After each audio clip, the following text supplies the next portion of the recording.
विधानसभा को लोकतंत्र का मंदिर कहा जाता है, मगर उत्तराखंड में लोकतंत्र के इसी मंदिर में इन दिनों बहुत बड़ा गड़बड़ झाला हो रहा है। विधानसभा में हुई भर्तियों की धांधली की परतें लगातार खुलती जा रही हैं।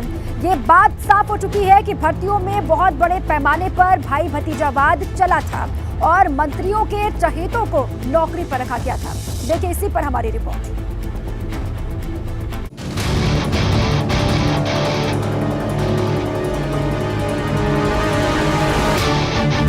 प्रदेश की विधानसभा का गठन हुआ तब से जो है जांच होनी चाहिए, ताकि दूध का दूध पानी का पानी हो सके। अब ये विधानसभा जवाब है, त्रिवेंद्र रावत जी को भी जानकारी होनी चाहिए। दाल में कुछ ना कुछ बहुत बड़ा घोटाला है। निश्चित रूप से नियमानुसार भर्ती हुए, नियमानुसार भर्ती हुए।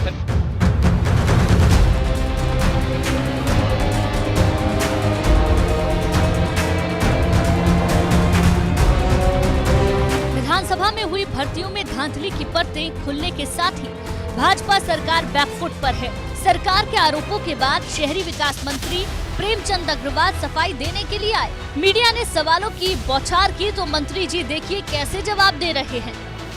मैंने कब कहा उन्होंने भ्रष्टाचार किया? आपने कहा पहली बार नहीं हुआ है, तो यही कहा ना मैंने, भ्रष्टाचार तो नहीं कहा ना।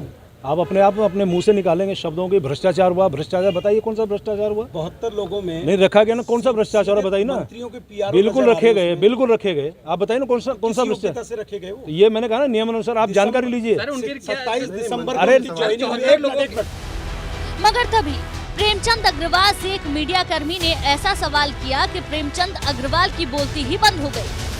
दिसंबर 2021 को ज्वाइनिंग हुई, 5 महीने बाद वो तनख्वाह लेते हैं। 30 मार्च से 29 तारीख को आपको पोर्टफोलियो मिलता है वित्त का।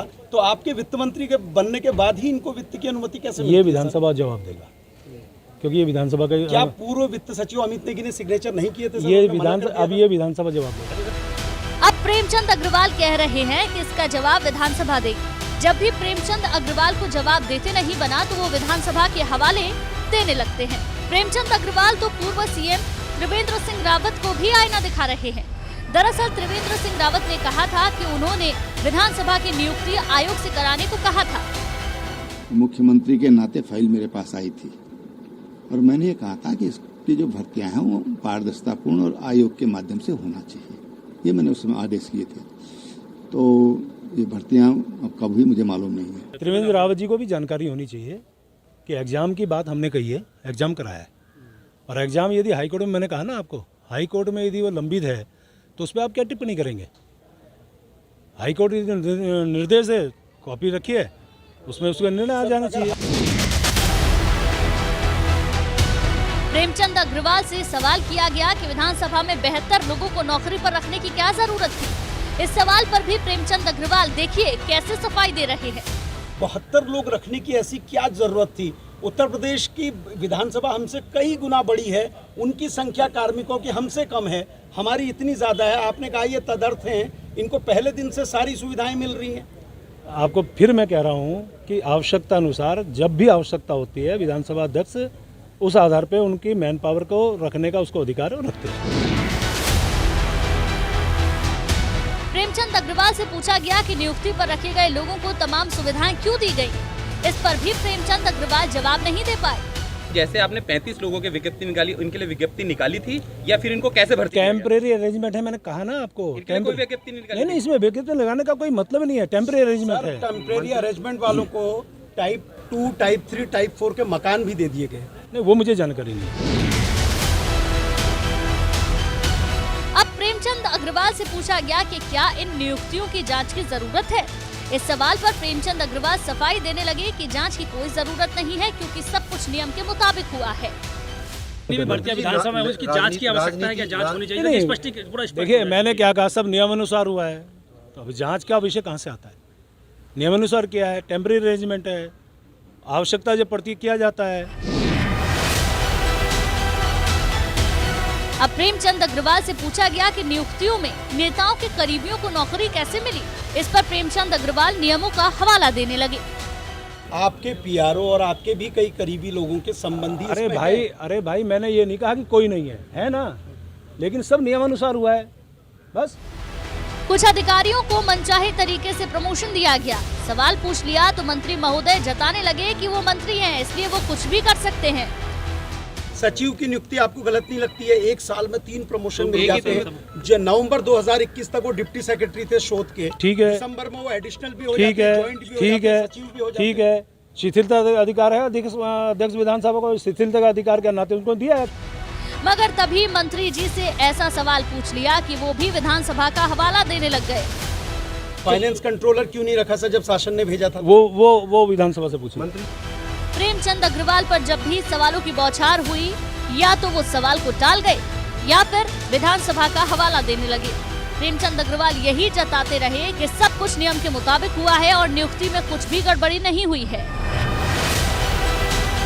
एबीपी गंगा के लिए देहरादून से पंकज राणा की रिपोर्ट।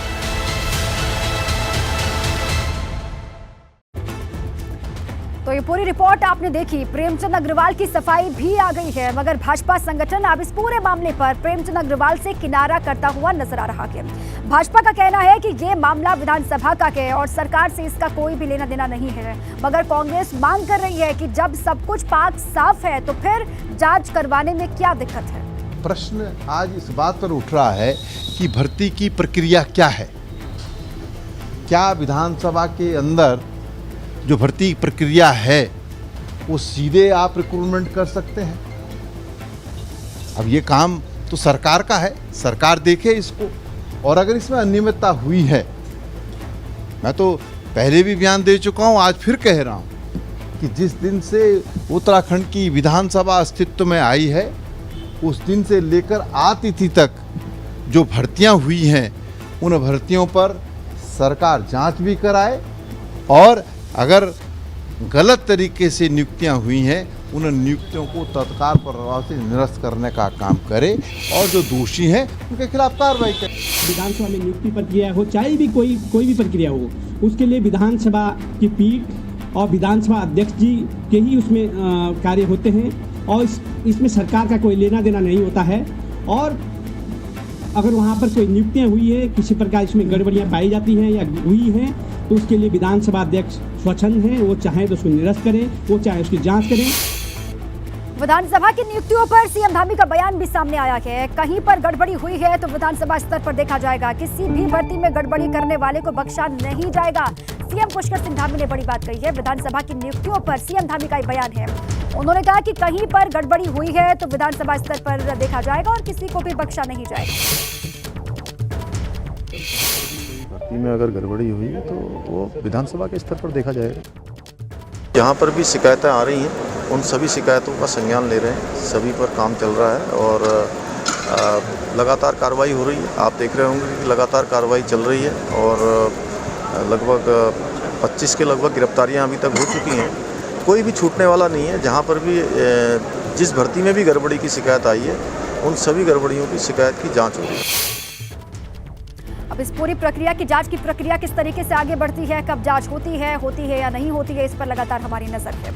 अब चलिए आगे बढ़ते हैं। सचिवालय रक्षक भर्ती मामले में एसटीएफ की जांच तेज हो गई है। एसटीएफ ने इस पूरे मामले में पहली गिरफ्तारी की है। बड़ी बात यह है कि सचिवालय रक्षक भर्ती का पेपर कहीं और से नहीं बल्कि उत्तराखंड अधीनस्थ सेवा चयन आयोग के भीतर से लीक हुआ था।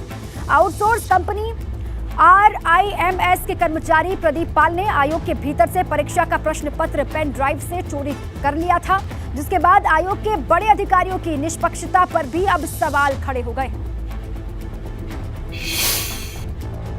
ये आयोग के अंदर से ही पेपर मैंने जैसा बताया कि प्रदीप पाल एक एम्प्लॉय था जो RMS कंपनी का बहुत सालों से यहाँ काम कर रहा था और मौका पाकर उसने अपने जो है वहाँ से पेपर को सॉफ्ट कॉपी में उसको लीक कराया। हाँ, वो आयोग के अंदर से ही वहाँ से आउटसोर्स कंपनी द्वारा निकाला गया। जो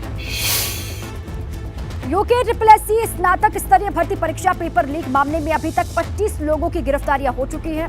22 जुलाई को परीक्षा लीक मामले में मुकदमा दर्ज हुआ था, जिसके बाद परीक्षा धांधली के तार लगातार जुड़ते जा रहे हैं और इसी कड़ी में प्रिंटिंग प्रेस और परीक्षा की आउटसोर्स कंपनी RIMS के मालिक को भी STF ने गिरफ्तार कर लिया है। कंपनी का मालिक आरोपी राजेश ने 2 करोड़ रुपए में पेपर लीक करने की डील की थी और टेलीग्राम ऐप के जरिए पेपर लीक किया गया था। कृपाल नाम के व्यक्ति का नाम पता चला जो धामपुर का निवासी है और साथ ही साथ पूर्व में भी उत्तर प्रदेश और यहाँ पर परीक्षाओं में उसकी प्राथमिक रूप से संलिप्तता पता चली थी। उसी के आधार पर पूछताछ के बाद उसको गिरफ्तार किया गया, जिसमें पता चला कि ललित राज जो एक इंजीनियर है उसी का फ्लैट को इस्तेमाल किया गया था। इन्हीं सब साक्ष्यों के आधार पर और छात्रों के जो बयान लिए गए, उसके बाद फिर जो है इसमें महत्वपूर्ण कड़ी में आया कि इसका जो RMS प्राइवेट लिमिटेड जो कंपनी है जिसको कॉन्ट्रैक्ट मिला था UKSSC से, उसके मालिक की प्रथम दृष्टया संलिप्तता आई, क्योंकि 3 स्तर की इसमें पूछताछ हो चुकी थी और उन सभी वेरिफिकेशन करने के बाद उसको कल देर रात्रि इसको गिरफ्तार किया गया। सीएम पुष्कर सिंह धामी रुड़की के दौरे पर रहे, जहां सीएम धामी ने बुग्गावाला में फूड प्रोसेसिंग पैकेजिंग प्लांट का शुभारंभ किया। सीएम पुष्कर सिंह धामी ने कहा कि इस प्लांट के लगने से स्थानीय लोगों को रोजगार के साथ साथ फल सब्जी उत्पादकों को भी इसका सीधा फायदा पहुंचेगा। मुख्यमंत्री मशरूम योजना के माध्यम से आने वाले भविष्य में 25,000 से भी ज़्यादा लोगों को रोजगार देने का काम होगा। हमारा लक्ष्य है कि सब लोग हमारे कृषि से, बागवानी से एक आत्मनिर्भर अपने को बनाएं, आजीविका को बढ़ाएं, आजीविका के साथ साथ देश और प्रदेश की तरक्की में भी अपना योगदान दें। मुख्यमंत्री पुष्कर सिंह धामी हरिद्वार स्थित जगत गुरु आश्रम पहुंचे और इस दौरान सीएम ने आश्रम के संतों से मुलाकात की। इस मौके पर सीएम पुष्कर सिंह धामी ने कहा कि हरिद्वार में पंचायत चुनाव समय पर ही कराए जाएंगे। सरकार की तरफ से सभी तैयारियां पूरी कर ली गई हैं और जिला पंचायत के चुनाव अपने तय समय सीमा पर होंगे। उसके लिए कुछ रिपोर्ट वगैरह थी, उसका भी अध्ययन कर रहे हैं और जल्द ही सब जारी हो जाएगा। आगे बढ़ते हैं। जसपुर से खबर है। जसपुर से कांग्रेस विधायक आदेश चौहान ने अपने समर्थकों के साथ कोतवाली में धरना दिया। विधायक आदेश चौहान का कहना है कि जसपुर में सूदखोरी चरम पर है। इसकी शिकायत उन्होंने एसडीएम से भी कई दफा की थी, जिसके बाद बीते रोज कुछ लोग उनके निवास पर पहुंचे। शिकायत वापस लेने का दबाव उन्होंने बनाया। जब विधायक ने इसके लिए मना किया तो उनके और उनके गनर के साथ बदसलूकी की गई, मगर इस पूरे मामले में कार्रवाई करने की बजाय पुलिस ने उन्हें छोड़ दिया है। साथ ही उनकी सुरक्षा में लगे गनर को पुलिस लाइन भेज दिया गया है। हमारी पुलिस से कोई दुश्मनी, जमीन जायदाद का झगड़ा नहीं, हमारा विचारों का विवाद है। हमने एक ही बात कही है कि जब जो हमलावर थे पुलिस मेरे यहाँ से उनको पकड़ कर लाई तो उनको छोड़ क्यों दिया गया और उसी टाइम मेरा गनर वापस क्यों हुआ। मेरा केवल पूछना ये है कि ये एसएसपी क्या मेरी हत्या कराना चाहता है, मेरा एक जवाब। दूसरी बात, जो कल से हमने तहरीर दी उसकी रिपोर्ट दर्ज क्यों नहीं हुई, उस पर कोई कार्रवाई क्यों नहीं हुई। जब विधायक सुरक्षित नहीं है तो आम नागरिक आप क्या समझ सकते हो सुरक्षित है? भाई मेरा जो आंदोलन है वो सूदखोरों के खिलाफ है। मेरा आंदोलन सूदखोरों के खिलाफ है, मेरा नशे वालों के खिलाफ है। तो मैं प्रशासन से चाहता हूँ, मैंने जो कार्रवाई कराई है वो सूदखोरों के खिलाफ है।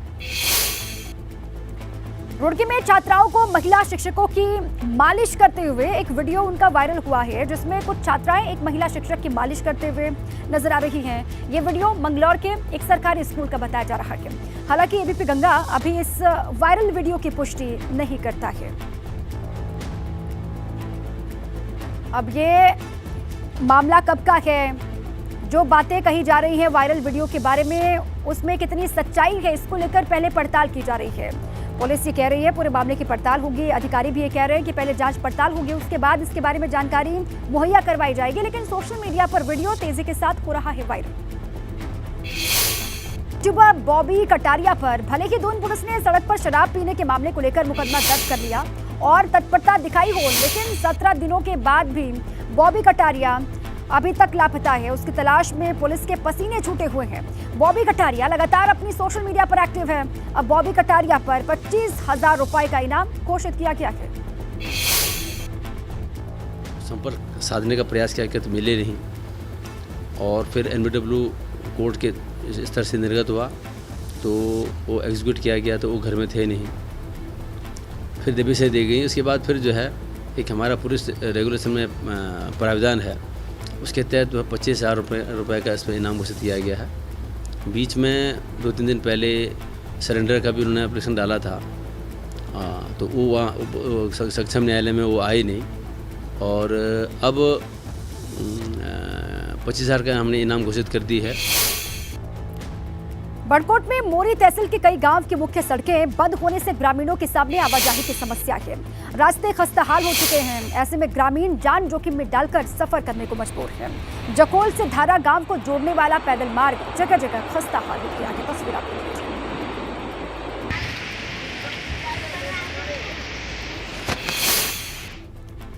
और डेंगू फैलने की खतरे की आशंका को देखते हुए रुड़की का सरकारी अस्पताल अलर्ट मोड पर है। सिविल अस्पताल में डेंगू के 8 बेड रिजर्व रखे हुए हैं।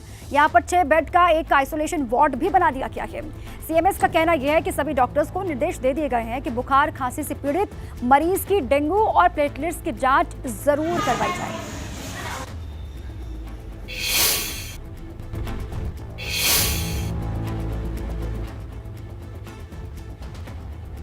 चिकित्सकों को आदेशित कर दिया है कि जो भी बुखार के पेशेंट्स हो उनकी डेंगू की जांच और प्लेटलेट की जांच अवश्य करवा लें। और हमारे द्वारा 6 बेड्स हम लोगों ने रिजर्व रखे हुए हैं, परंतु थोड़ा सा वर्कलोड होने के कारण अभी वो बेड्स भी भरे हुए हैं। परंतु अगर कोई मरीज आएगा तो उसको पूरी सुविधा भर्ती की दी जाएगी। पौड़ी जिले के नौगांव खबंदा क्षेत्र से अग्निवीर भर्ती में शामिल होने गए एक युवक ने सुसाइड कर लिया है। बताया जा रहा है कि युवक अग्निवीर भर्ती में नाकाम हो गया था और इसी वजह से उसने सुसाइड कर लिया।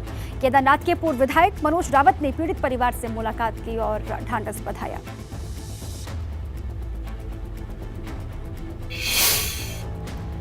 चंपावत, टनकपुर और बनबस्सा से नेपाल के सीमावर्ती क्षेत्रों के लिए दोपहिया वाहनों का आवागमन शुरू हो गया है। व्यापारियों की मांग को देखते हुए ये फैसला लिया गया। बैराज से प्रतिदिन सुबह 8 बजे से शाम के 6 बजे तक दोपहिया वाहनों का आवागमन हो पाएगा।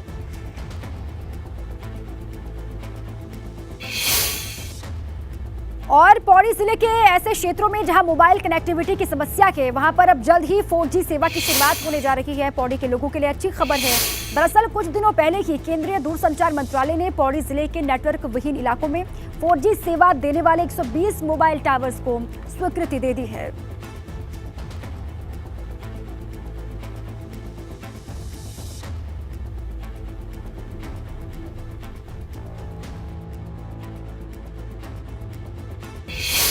संचार कनेक्टिविटी न होने के कारण जो छात्र अध्ययन कर रहे थे स्कूलों में, कनेक्टिविटी न होने के कारण उनको अध्ययन करने में, ऑनलाइन पढ़ाई करने में दिक्कतों का सामना करना पड़ रहा था। यहाँ की समस्या को संज्ञान में लेते हुए माननीय केंद्रीय मंत्री जी द्वारा उत्तराखंड राज्य के लिए, पहाड़ी क्षेत्रों के लिए